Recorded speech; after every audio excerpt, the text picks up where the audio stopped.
you can see that. But here's a problem, right? When you walk, correct, you notice that your phone keep disconnecting, reconnecting, disconnecting, and reconnecting. It's trying to roam. Remember, Wi-Fi roaming is always a break before the. That means that to roam from one AP to another AP, I need to break the connection and then make the connection. So what happens that when you walk, right, you constantly break, disconnect and reconnect.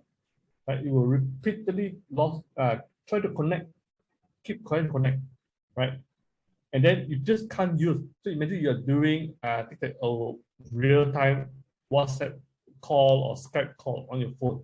The call will drop. You cannot reconnect to the network. So you keep trying to roam, right? Keep trying to roam through all these APs here, right? So this is not good. Do not do this. So don't do a design where the device have to roam excessively. Let me give you an example now. Another request from a customer. So the requirement is to have Wi-Fi in the elevator, in the lift cart, and he don't want to put AP in the room, in the lift cart. His idea was that he can put AP at the lift lobby, because the AP in the lift lobby, the signal can actually bleed into the lift cart. That was the idea. I mean, if the lift is not moving, it's static, and the door open, by all means, go ahead and use it. But that's not how lift work, right? When you go in the lift, you go up and go down. So when you're connected, you go into the lift and you go up, you'll be disconnected, right? Even though you go to level 1, 2, 3, 4, 5, every lift lobby has AP, you are constantly trying to roam from one floor to another floor, and your phone just can't get a proper connection. So don't do this kind of design. Put APs in the corridor. They don't need a lot. You don't need a lot of APs in the corridor. Probably just one here and one here. It's more than sufficient. So let me say that we are done with the Wi-Fi design. Right, we have completed the topic. Now I'm going to change gear and talk about Wi-Fi 6 now. Right. So let's talk about Wi-Fi 6. So we have come a long way in Wi-Fi, right? Wi-Fi is not a new technology, right? So we are now, let's skip forward this. Skip on. So now today we are on Wi-Fi 6, right? We are on Wi-Fi 6 today. So the Wi-Fi Alliance, in the past, right? We used to call Wi-Fi protocol as 802.11ac, 802.11n, 11g.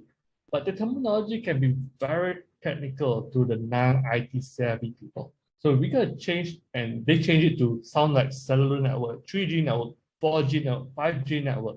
So same goes to Wi-Fi. So for 11AX, we call it Wi-Fi 6, 11AC, Wi-Fi 5, and then Wi-Fi 4, 3, 2, 1, and this goes on. Okay. So of course, with every generation of Wi-Fi, it becomes faster and faster. So you can see with Wi-Fi 6, the standards allow you to have up to 9.6 gig of Wi-Fi throughput, like potentially, all right, based on the standards. Now, so why should we use 11AX? So the previous standard, which is 11AC, right, is designed to get better performance, right, faster speed and speeds. Right? But with 11AX, right, it is all about maximizing efficiency, right, making it much more efficient. Right? Bandwidth is good to have more bandwidth, but we want to make it much more stable, much more efficient. So with that, the Wi-Fi 6, right, the goal, right, is to help you to get better throughput, more bandwidth for every device in a very dense deployment. Right?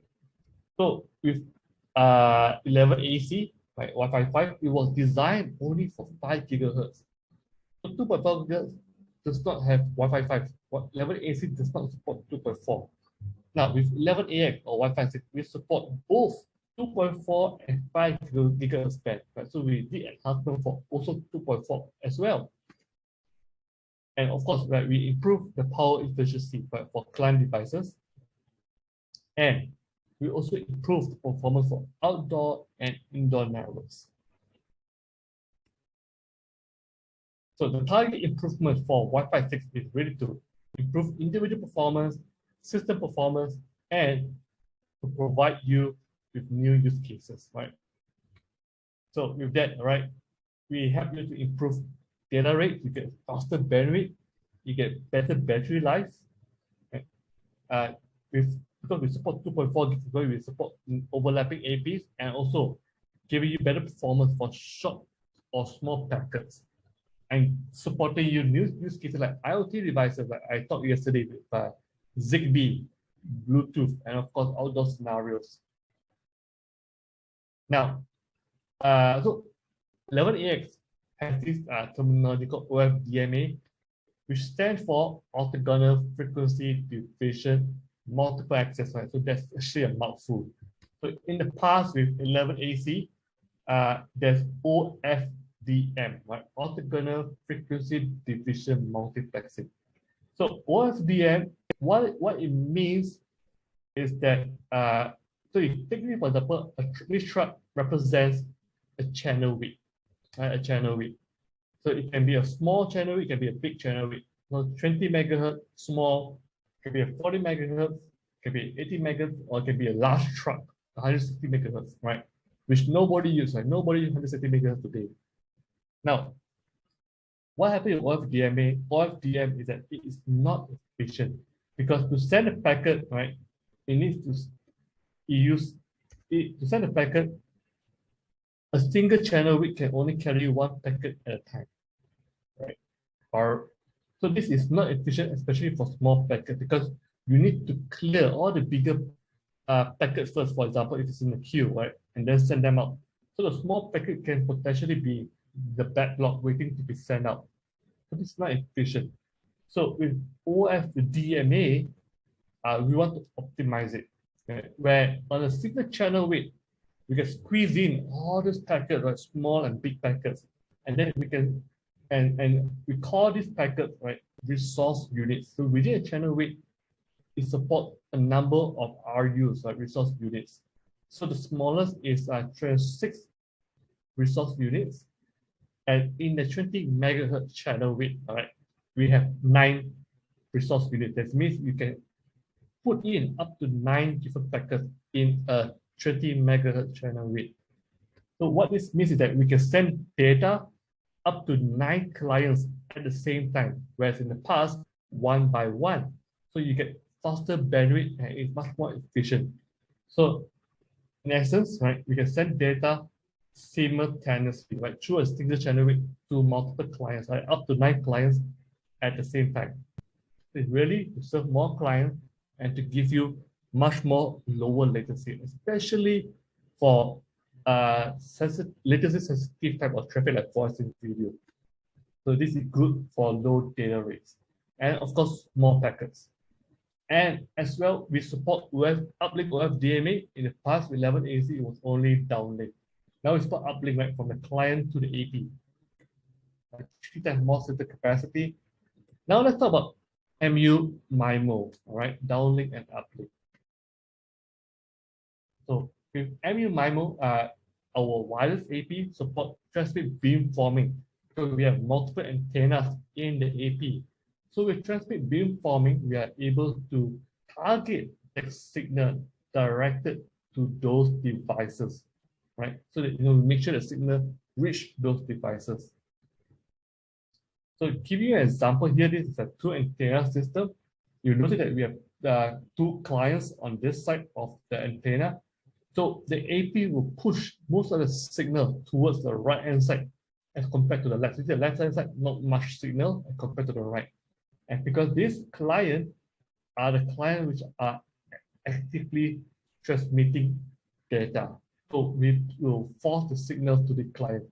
Where the client are idle, it's in sleep mode, so there's no data, but no signal pushed towards that client. So this is roughly how beamforming works. Now, what about uplink, right? Uplink data, right? So in Wi-Fi 6, we have this feature called uplink resource scheduling. So with uplink resource scheduling, in the past with 11AC or Wi-Fi 5, it looks like this picture, right? Everything is uncoordinated, like a traffic jam. There's no traffic police to control which car can go through first, right? Everything just become like first in, first out, see who can compete for the resource. So this is not optimized, right, for uplink type of traffic.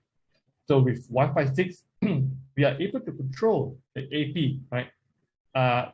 Which traffic should go first, right? So imagine the traffic police controlling which packet can go first. So this is a must-have feature for dense scenario like a ballroom or a convention center, right? So this really helps to increase capacity and have better user experience.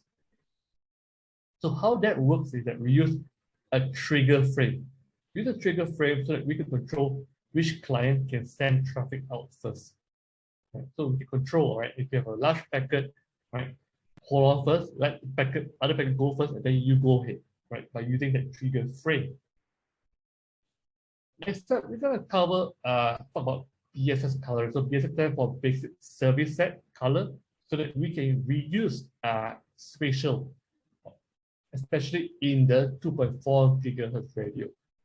So now, in 2.4 gigahertz, it is very common where you have a lot of overlapping channel, right?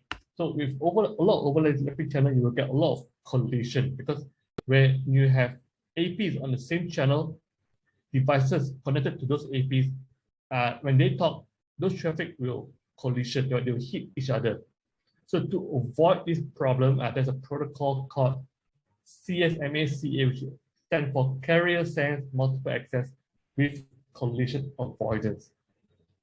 So with that, all right, and with that, Wi-Fi is really a listen before talk protocol.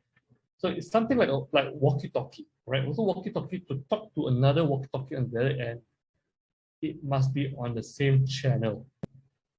It must be on the same channel. So, and when you talk, one person can only talk at one time. If two persons were to talk at the same time, you cannot hear the other person. So you have to talk one at a time. So the same goes to Wi-Fi. It's a listen before talk protocol. So this is adjacent channel interference. So this is how it works, like the logic. So if you want to send data, right, you check first if the channel busy. If the channel busy, okay, I wait first. Then I check again if the channel busy.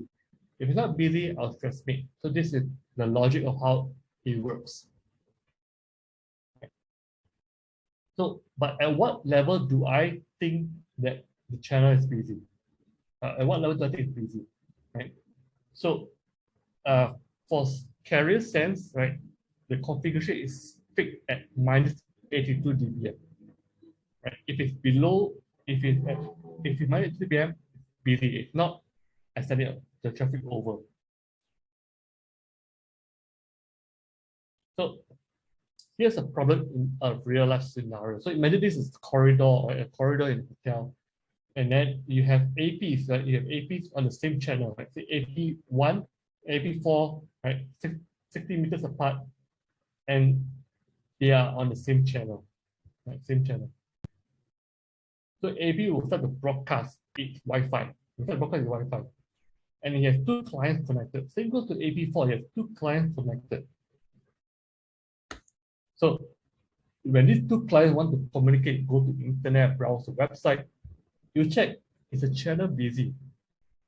Right? So the AP can actually hear this blue signal here. So yeah, the channel is busy. So wait. So that's a problem. So now the solution that 11AX or Wi-Fi 6 brings in is that it put in a color bit to differentiate the 2.4 gigahertz signal. So with that, all right, we put in color bit into the beacon, and then they'll start to broadcast. Now, when device S3 and S4 want to communicate to talk to the internet, so on, they'll check, is it my color? Right? Is it my color? So it's the other signal too loud. So with BSS color, right, they have reduced the noise threshold to minus 67 dBm, so it's not so sensitive, right? And so having said that, if the blue signal, right, is at minus 70 dBm, that means it is below my threshold. Right? When it's below my threshold, then yes, right, I can send my traffic, go ahead, I can communicate. Right? So this is very good. So this is how logic looks like. So I will transmit my data if the signal detected from my cell. If it's yes, I wait. If it's not, I'll check if the signal above my threshold. If it's yes, Continue. I wait.